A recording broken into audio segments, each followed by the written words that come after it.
जय हिंद।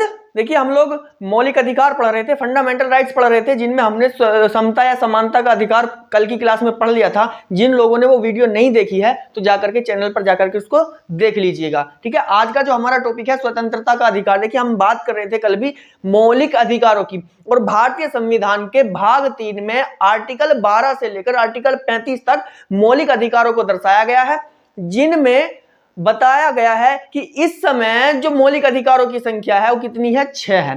कितनी? 6 मौलिक अधिकार है। लेकिन प्रारंभ में कितने थे? 7 थे। कितने थे भाई? 7 थे। 44वां संविधान संशोधन 1978 में आर्टिकल 31 और 19F में जो संपत्ति का अधिकार था उसको कानूनी अधिकार 300 में जोड़ दिया गया था। ठीक है, इस समय जो मौलिक अधिकारों की संख्या कितनी है? 6 है। ठीक है, और आज जो हम पढ़ने वाले हैं दूसरे नंबर का मौलिक अधिकार स्वतंत्रता का अधिकार, जो कि आर्टिकल 19 से शुरू होगा और आर्टिकल 22 तक जाएगा। ठीक है, आर्टिकल 19 की अगर हम लोग बात करें तो आर्टिकल 19 को बोला जाता है बैकबोन ऑफ कॉन्स्टिट्यूशन, संविधान का रीढ़ क्यों बोला जाता है। देखिए, बहुत सारी आजादियां हमें आर्टिकल 19 देता है। ठीक है, कौन कौन सी आजादी हमको देता है इसको आज हम लोग पढ़ लेते हैं। देखिए, अब इसको भी कई कैटेगरी में बांटा गया। 19 को भी 19A से लेकर के 19G तक जाता है, जिनमें 19F को अब काट दिया गया है। जो संपत्ति खरीदने का अधिकार था उसको 1978 में हटा दिया गया है और पहुंचा दिया गया है 300 में। ठीक है ना, अब शुरू करते हैं। देखो, आर्टिकल 19 की अगर हम बात करें, कौन सा? आर्टिकल 19। ठीक है, आर्टिकल 19 की हम लोग बात करें, इसको बोला जाता है बैकबोन ऑफ कॉन्स्टिट्यूशन, संविधान का रीढ़। अगर बोला जाता है कि संविधान की आत्मा किस आर्टिकल को बोला जाता है तो आर्टिकल 32 है। ठीक है ना, अगर पूछा जाए कि किस भाग को संविधान की आत्मा बोला जाता है तो भाग है प्रस्तावना, प्रेम्बल। उसको संविधान की कुंजी भी कहा जाता है और संविधान की आत्मा भी कहा जाता है, अगर भाग पूछा जाए। अगर पूछा जाए संविधान का मतलब किस आर्टिकल को संविधान की आत्मा बोला जाता है तो आर्टिकल 32 को बोला जाता है। अगर पूछा जाए कि संविधान का रीढ़ किसको बोला जाता है, रीढ़ इसको क्यों बोला जाता है, आप जितना चल फिर रहे हैं, जितना आप बोल रहे हैं, जितना आप हमको सुन रहे हैं, जितना आप हम तुम्हें सुना रहे हैं, जितना हम यहाँ पर आकर के बोल रहे हैं, इस सभी की आजादी कौन दे रहा है हमें? आर्टिकल 19 दे रहा है। आर्टिकल 19 इसको बोलते हैं अभिव्यक्ति की स्वतंत्रता, एक्सप्रेशन। किसकी स्वतंत्रता? अभिव्यक्ति की स्वतंत्रता। अभिव्यक्ति मतलब आप किसी से बोल रहे हो, बात कर रहे हो, या वो आपकी बात सुन रहा है, वो आपको जवाब दे रहा है, सबकी बोलने की स्वतंत्रता कौन दे रहा है? Article 19A। ठीक है, इसको बोला जाता है अभिव्यक्ति की स्वतंत्रता। इसमें बोलने की स्वतंत्रता है, आप बोल सकते हो, अपना विचार कहीं भी रख सकते हो। ठीक है, मौन रहने की स्वतंत्रता है, कहीं अभी आप, ठीक है, जो पढ़ा लिखा आदमी ठीक ठाक होगा, कहीं देखता है ना कि ज्यादा जाहिल लोगों में फंस चुका है तो चुप हो जाता है। ठीक है ना, बोलते हैं ना silence is the best answer of all stupid questions. ठीक है, जो ठीक ठाक पढ़ा लिखा बंदा होता है अगर फंस जाता है कोई कहीं ऐसे लोगों में जो कि जबरदस्ती की बहस कर सकते हैं, उनकी बातों का कोई सिर पैर नहीं होता, जबरदस्ती की बहस करते हैं, तो उनमें जाकर के चुप खड़ा हो जाता है। वो सोचता है कि बस यहाँ से निकल जाए, कोई बात नहीं, क्योंकि इन लोगों से जीत नहीं सकते। ठीक है, अब मौन रहने की स्वतंत्रता। फिर मीडिया को भी क्या है? अभिव्यक्ति की स्वतंत्रता, कुछ भी कह देती है। आपने देखा होगा ना, मीडिया वाले किसी को कुछ भी बोलते रहते हैं। ठीक है, इसी का फायदा उठाकर आज चौपट कर दे रहे हैं सबको मीडिया वाले। उसके बाद पुतला फूंकते हो ना, किसी के खिलाफ प्रदर्शन करते हो, किसी का विरोध करते हो, उसका पुतला फूंका जाता है, आर्टिकल 19 से। ठीक है, अब जब सबकी आजादी मिल गई, कोई हमसे बोल रहा है, किसी की हम सुन रहे हैं, तो भाई सूचना भी मिल रही है, किसी में इसी में मिल रही, तो 2005 में RTI लाया गया, राइट टू इंफॉर्मेशन, सूचना पाने का अधिकार, और 2004 में लाया गया था झंडा फहराने का अधिकार। ठीक है, ये सब किस में आता है? 19A में आता है। लेकिन भाई हमसे कह दिया गया कि भाई आप कुछ भी बोल सकते हो। अब इसका मतलब ये थोड़ा ना किसी को गाली दे देंगे हम, अब उसकी भी तो आजादी है, वो भी तो शान से जी सकता है। अब कि हमसे बोल दिया गया कि आप संगठन बना सकते हो, अब ऐसा थोड़ा है ना कि हम संगठन बना देंगे, देश की एकता को तोड़ देंगे, कहीं भी बम मारते फिरेंगे। ये तो नहीं कि हम संगठन बना के कहीं भी लड़ाई झगड़े करते फिरेंगे, नहीं ना। अब इसके लिए भी कहा गया कि कुछ 6 आधार ऐसे हैं जिन पर आपको रोक लगा दी जाएगी। कोई भी काम, कोई भी बात आप ऐसी नहीं बोलेंगे, कोई भी काम आप ऐसा नहीं करेंगे जिसमें भारत की एकता और अखंडता को ठेस पहुंचती हो, ये आप बिल्कुल नहीं कर सकते। दूसरा, भारत की सुरक्षा, जैसे कि रॉ एजेंसी वाले होते हैं। ठीक है, अब ये दूसरे देशों में जाकर के भी कभी भिखारी का भेष बदल कर कभी कुछ बन के रहना पड़ता है। अब ऐसा तो नहीं कि वहां जाकर के बताते रहेंगे हम रॉ से हैं, ठीक है, या हम इंटेलिजेंस ब्यूरो से हैं, IB से, हम सब जगह बता करके थोड़ा ही ना फिरेंगे। अभी ऐसे सब जगह बता देंगे तो गुनहगारों को कैसे पकड़ेंगे? नहीं पकड़ सकते। ठीक है, उसके बाद पब्लिकली भाई पब्लिक को ठेस, यानी कि जो पब्लिक है, जो जनता है हमारी, समाज को कि बिल्कुल भी ठेस नहीं पहुंचनी चाहिए। कोई भी बात आप ऐसी नहीं करेंगे जिससे समाज को ठेस पहुंचे, समाज में विद्रोह फैले, ऐसा आप काम नहीं करेंगे। फिर उसके बाद मोरल यानी कि किसी के सम्मान के साथ आप छेड़छाड़ नहीं कर सकते। अब है ना, अर्णब गोस्वामी थे, उन्होंने सीधा उद्धव ठाकरे को चेतावनी दे दी। उद्धव ठाकरे के बारे में पता नहीं क्या क्या बोल दिया। अब भाई उन्होंने कहा कि आपने हमारे सम्मान के साथ छेड़छाड़ की है, आपको जेल जाना पड़ेगा। उस पर उनको उठा लिया गया, ठीक है। तो उसके बाद फिर कोर्ट की अवहेलना आप नहीं करेंगे। इसी को लेकर के आपने एक नाम सुना होगा, प्रशांत भूषण बहुत अच्छे जाने माने सुप्रीम कोर्ट के वकील हैं। उन्होंने एक ट्वीट किया था जिस पर ऐसे बोबड़े साहब, हमारे जो सीजेआई थे उस समय, सीजेआई ऐसे बोबड़े साहब एक बाइक 50 लाख की बाइक चला रहे थे। उस पर उन्होंने कहा था कि जनता में त्राहिमाम मचा है और आप बाइक चलाते फिर रहे हैं बिना मास्क के, बिना सोशल डिस्टेंसिंग के और बिना हेलमेट के, ये अच्छा नहीं है। तो इस पर जो 5 जज उनके पीछे पड़ गए थे कि आपने कोर्ट की अवहेलना की है, सुप्रीम कोर्ट की आपने बेइज्जती की है। सीजेआई को अगर आप कुछ कह रहे हो तो सुप्रीम कोर्ट को समझ लो कुछ कह रहे हो। अब उस पर उनसे कहा गया कि आप इसके लिए थोड़ा फेरबदल कर सकते हो, इसमें थोड़ा चेंजिंग कर सकते हो। उन्होंने कहा था कि हमें अभिव्यक्ति की स्वतंत्रता है, हम बोल रहे हैं और देश के लिए बोल रहे हैं, ऐसा नहीं केवल अपने लिए बोल रहे हैं, हम देश के लिए बोल रहे हैं, हम बोल सकते हैं, हम इसमें कोई फेरबदल नहीं करेंगे। उस पर उसके बाद सुप्रीम कोर्ट ने उन पर 1 रुपए का जुर्माना लगाया था। मात्र कितने का? 1 रुपए का, मात्र 1 रुपए का जुर्माना लगाया था। अब 1 रुपए का जुर्माना लगाया, अब इसका मतलब ये है, आर्टिकल 129 कहता है कि सुप्रीम कोर्ट का एक फैसला बेनजीर बन जाएगा, यानी कि पत्थर की लकीर बन जाएगा, उसे कभी भी उठाया जा सकता है। अब कोई भी आगे कोई भी वकील या कोई भी लोग ऐसा बोलेंगे तो एकदम उठा सकते हैं इसको कि भाई प्रशांत भूषण साहब ने ऐसा बोला था, हम पर भी 1 रुपए का जुर्माना लगा दो, छोड़ दो, हमें भी बात खत्म करो, करवा सकते हैं ऐसा, ठीक है, कोई दिक्कत नहीं। चलिए, हो गया। उसके बाद अगली बात, छठी बात क्या आती है कि विदेशी संबंध, कोई भी काम ऐसा नहीं करना जिससे विदेशी संबंधों में हमारे कड़वाहट पैदा हो। जैसे कि मान लो अमेरिका के राष्ट्रपति आ रहे हैं हमारे देश में, अब आप उन्हें जाकर के गरियाने लगो कि तुम तो अमेरिका के अंग्रेज, ये वो ऐसा वैसा उल्टा सीधा बोलने लग जाओ, तो क्या होगा? विदेशी संबंध खराब होंगे, हमारे विदेशी संबंध खराब होंगे, फिर आप डर लिए जाओगे, ठीक है। तो ये काम आपको नहीं करने हैं। किसके तहत? अगर आपको अभिव्यक्ति की स्वतंत्रता है तो उसके लिए ये काम भी आपको बिल्कुल नहीं करने हैं। देश की एकता और अखंडता का पूरा ध्यान रखना है, देश की सुरक्षा का पूरा ध्यान रखना है, पब्लिकली, मोरल, कोर्ट और विदेश संबंध, इन सभी का अच्छे से ध्यान रखना है। अब देखिए, अभिव्यक्ति की जब हमको स्वतंत्रता दी गई तो हम किसी से जब बात कर रहे हैं तो उससे दोस्ती भी होगी हमारी, ठीक है। अब दोस्ती होगी, नंबर एक्सचेंज होंगे। अब नंबर एक्सचेंज होने का मतलब ये नहीं कि अब अपनी तरफ ले जा रहे हो कि किसी लड़की से ही बात होगी, भाई लड़का भी हो सकता है, दोस्त हो सकता है अपना, उससे बात हो जाएगी, ठीक है। अब उससे बात होगी, वो मिलने के लिए बुलाएगा, अब कहीं मिलते हैं जाकर के, क्या बोलते हैं, सभा हो रही है, ठीक है। अब किसी से बात होगी तो उससे दोस्ती बढ़ेगी, 2-4 लोग आपस में आके एक जगह मिलेंगे तो क्या होगी, सभा होगी। तो आपको सभा करने की स्वतंत्रता दी जाती है कि आप कहीं भी बैठ करके बिना हथियार, ऐसे ही नहीं कि भाई हथियार लेकर के एक जगह बैठ जाओ, बिना हथियार, बिना कोई धारदार हथियार या कोई रिवॉल्वर वगैरह कुछ आपके हाथ में नहीं होना चाहिए, और बिना किसी हथियार के, बिना किसी अस्त्र के आप बैठ करके सभा कर सकते हो, अपनी बात वहां पर रख सकते हो। जैसे कि आपस में लोग बैठ जाते हैं और सभा करते हैं, बैठने के भी क्या करना चाहिए, जीवन में आगे बढ़ने के लिए क्या करना चाहिए, कोई व्यापार करना चाहिए, क्या नहीं करना चाहिए, इन सब का आपको ध्यान रखना है, ठीक है। उसके बाद बात आती है कि भाई आपने सभा बना ली, लोगों ने बैठ करके बात की कि हमें कुछ करना चाहिए यार, ऐसा करते हैं, कुछ आपके पास भी पैसा कम है, मेरे पास भी पैसा कम है, एक काम करते हैं, सभी पैसा एक जगह मिला लेते हैं और एक साझेदार बना करके एक संगठन बना लेते हैं, संगठन से अपना व्यापार चलाते रहेंगे। तो आपको संगठन बनाने की भी स्वतंत्रता देता है कौन? आर्टिकल 19 का सी। 19 का सी कहता है कि आप संगठन बना सकते हो। अब भाई संगठन बना लिया, व्यापार चल रहा है ठीक ठाक, क्या व्यापार ठीक ठाक चल रहा है, संगठन बना लिया, अब पैसा वैसा कमने लगा ठीक ठाक। अब सोचा कि भाई चलो कहीं घूमने के लिए चलते हैं, हमने सभा भी कर ली, संगठन भी बना लिया, अब कहीं घूमने के लिए चलते हैं, चलो ऐसा हो जाए कि हम कहीं घूम करके आए। अब आवागमन की स्वतंत्रता, कहीं भी आ जा सकते हो पूरे देश में, आपको पूरी स्वतंत्रता है, लेकिन कंटेनमेंट जोन में नहीं जाओगे।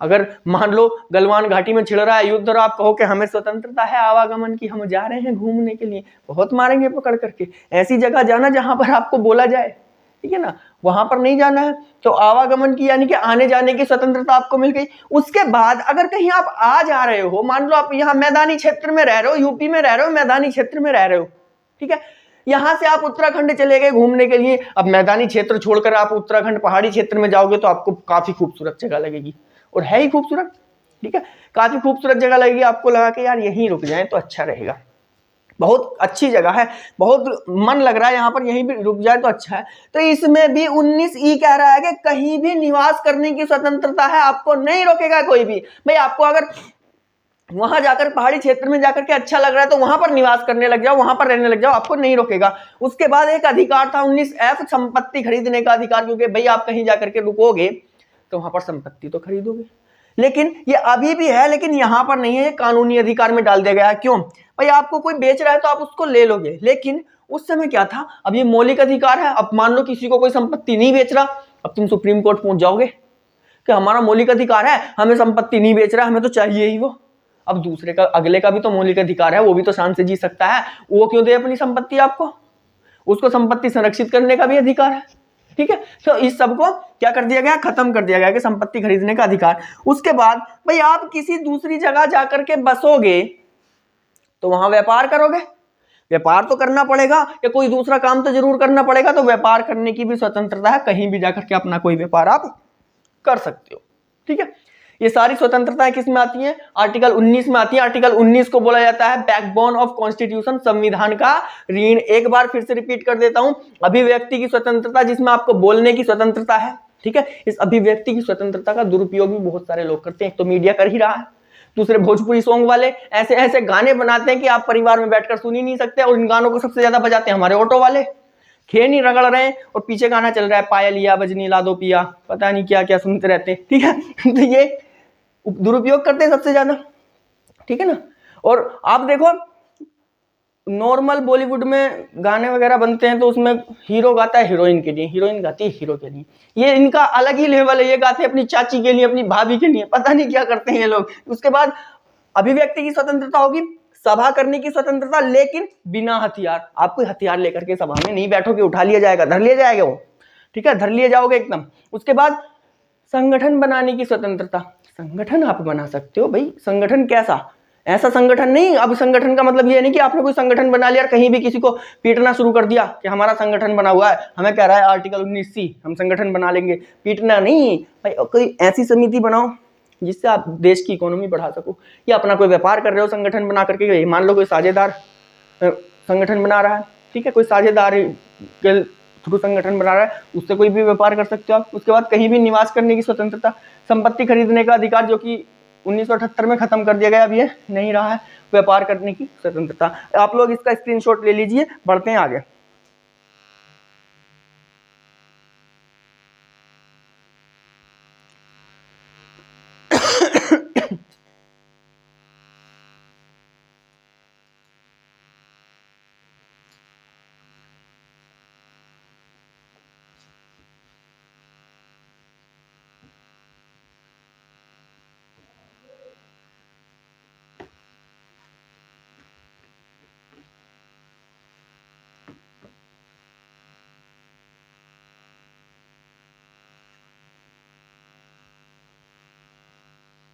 चलिए, आर्टिकल 19 आपका क्लियर हो गया, याद करने में कोई परेशानी नहीं है, आप खुद अपने मन से याद कर सकते हो कि जब हमें बोलने की आज़ादी है तो किसी से दोस्ती भी होगी, और दोस्ती जब किसी से होगी तो उससे बैठने के लिए बुलाओगे भी, ठीक है, अपने पास बात करने के लिए, बैठकर बात करने के लिए बुलाओगे। जैसे दोस्त आपस में बैठते हैं, कोई तीसरा आकर उनसे कहता है कि सभा हो रही है, ठीक है, तो सभा करने की स्वतंत्रता। अब जब सभी दोस्त आपस में बैठोगे, अब एक दो की शादी होगी तो एक कहता है कि भाई तू भी देख ले यार, मैं भी देखूं, कुछ जीने के लिए कुछ करना है, अब घरवाली तो परेशान कर रही है बहुत ज्यादा, क्रीम पाउडर के लिए खर्चा बढ़ गया भाई, अब थोड़ा व्यापार कर लेते हैं, तो उस पर कोई संगठन बना लोगे आप।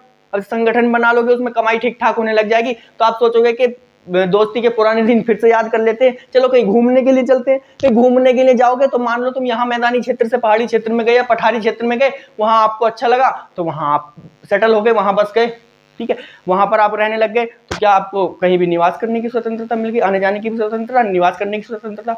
उसके बाद संपत्ति आपने खरीद ली, अब वहां पर रहोगे तो व्यापार भी करोगे, कोई चक्की चलाओ चाहे कुछ भी चलाओ, ठीक है, या कोई भी व्यापार करो। उसके बाद आपने वहां व्यापार करना शुरू कर दिया, तो 19 व्यापार के लिए बोलता है, कोई दिक्कत नहीं इसको याद करने में, ठीक है। माइंड से सोचो, थोड़ा सा नॉर्मल सी बातें अपनी आम जिंदगी को लेकर के चलते रहो और इसको पढ़ते रहो। चलिए उसके बाद बात करते हैं हम आर्टिकल 20, आर्टिकल 20, ठीक है।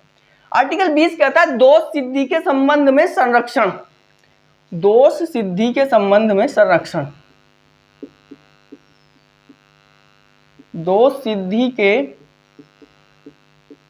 संबंध में संरक्षण।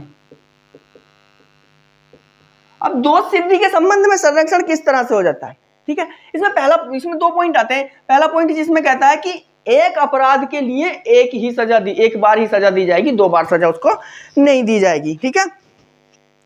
एक अपराध के लिए एक ही बार सजा, एक अपराध के लिए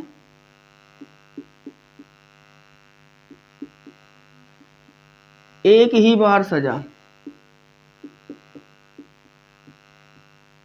ठीक है। अगर आपने एक बार अपराध किया है तो एक ही बार सजा दी जाएगी, यानी ना कि 2 बार आपको सजा दी जाए, ठीक है।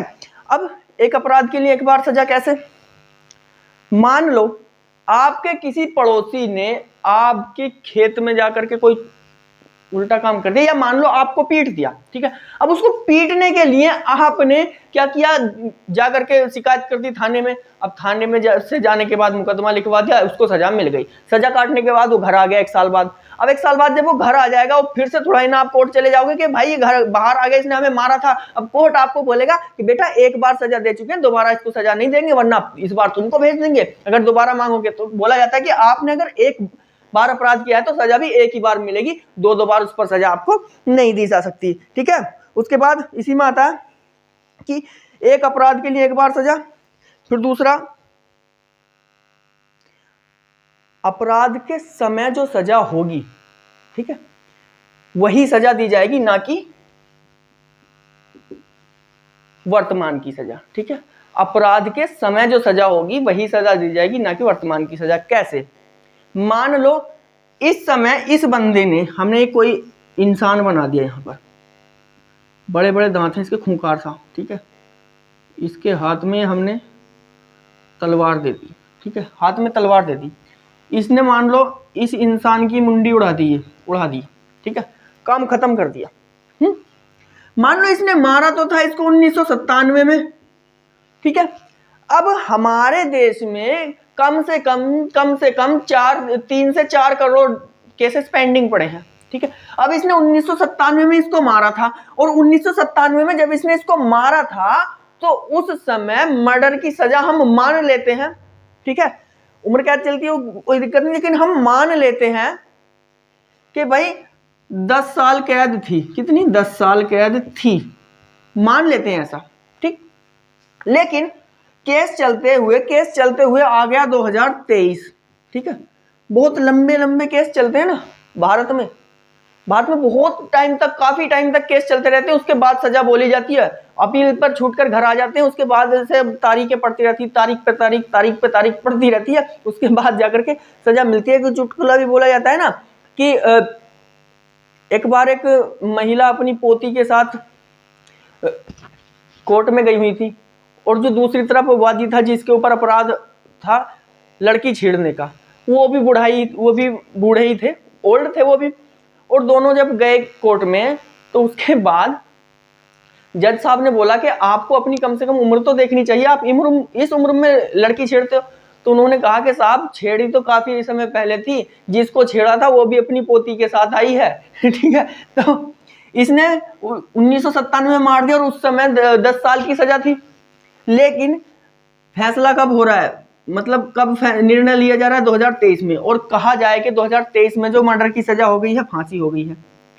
तो अब ये इसको बोल सकते हैं, ये जो है जज साहब को जाकर के बोल सकता है कि जज साहब आर्टिकल 20 हमको कहता है कि अपराध के समय जो सजा होगी वही सजा दी जाएगी, ना कि वर्तमान की सजा। और 1997 में जब हमने इसको मारा था तो उस समय सजा थी 10 साल, आप हमें 10 साल की सजा सुनाइए, ना कि फांसी की सजा, ठीक है।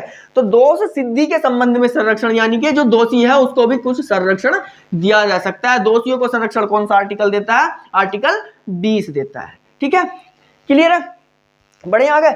इसमें बोला जाता है अपराध के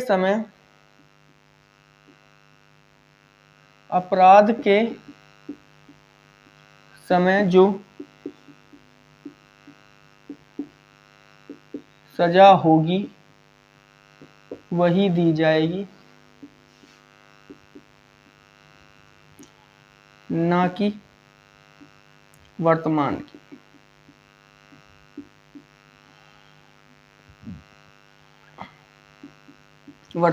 ठीक है। उसके बाद तीसरा पॉइंट और इसमें कह देता है कि खुद के विरुद्ध कभी भी आप गवाही नहीं दे सकते। खुद के विरुद्ध गवाही कौन देगा? अब हम अपने विरुद्ध गवाही देंगे कि हमने चोरी की है?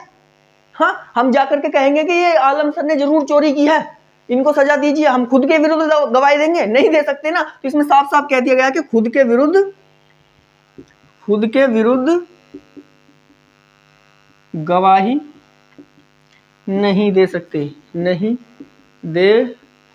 अच्छा, ये चीज क्यों जोड़ी गई? सबको मालूम है कि भाई खुद के विरुद्ध तो गवाही कोई देगा नहीं। ये इसलिए जोड़ी गई क्योंकि भारत की पुलिस जब मारती है ना, तो जो जुर्म नहीं भी किया हुआ होता वो भी कबूल करवा लेती है। इसीलिए खुद की गवाही कोर्ट में नहीं चलती है, गवाह कोई दूसरा लाना पड़ता है, तब जाकर के उसको माना जाता है। ठीक है, इसीलिए बोला गया इसको कि खुद के विरुद्ध गवाही नहीं चलेगी, क्योंकि भारत की पुलिस जब ठोकती है ना तो बहुत अच्छे से ठोकती है। ठीक है ना, इसलिए कहते हैं क्राइम मत करना, वरना बहुत बुरे फांस ले जाओगे। आप इसका स्क्रीनशॉट ले लीजिए आर्टिकल 20 का।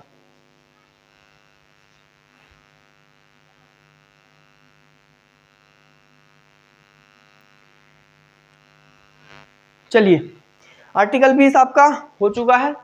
आर्टिकल 21 और आर्टिकल 22 काफी लंबे हैं, इसीलिए वो अगली क्लास में हो पाएंगे। इसलिए आज के लिए इतना ही, क्योंकि ये काफी टाइम लगेगा समझाने में, काफी टाइम लग जाता है, इसमें भी काफी टाइम लगा है। देखो आर्टिकल 19 और 20 में इतना टाइम लग गया, और 21 तो इससे भी बड़ा है, और 22 उससे भी बड़ा है। उसमें पोटान रासुका पता नहीं क्या क्या पढ़ाने, बहुत सारी चीजें उसमें हम आप लोगों को पढ़ानी है, तो उन सब चीजों के लिए थोड़ा टाइम चाहिए होगा। बाकी बात करेंगे हम कल की क्लास में। तब तक के लिए थैंक यू क्लास। और आप लोगों से एक ही हम बार बार रिक्वेस्ट कर रहे हैं कि अपने दोस्तों में इसको शेयर कर दीजिए, सब्सक्राइबर जल्दी बढ़ जाएंगे। जल्दी काम पूरा हो जाएगा तो एक टीम का गठन हम पूरी का कर देंगे। Thank you class.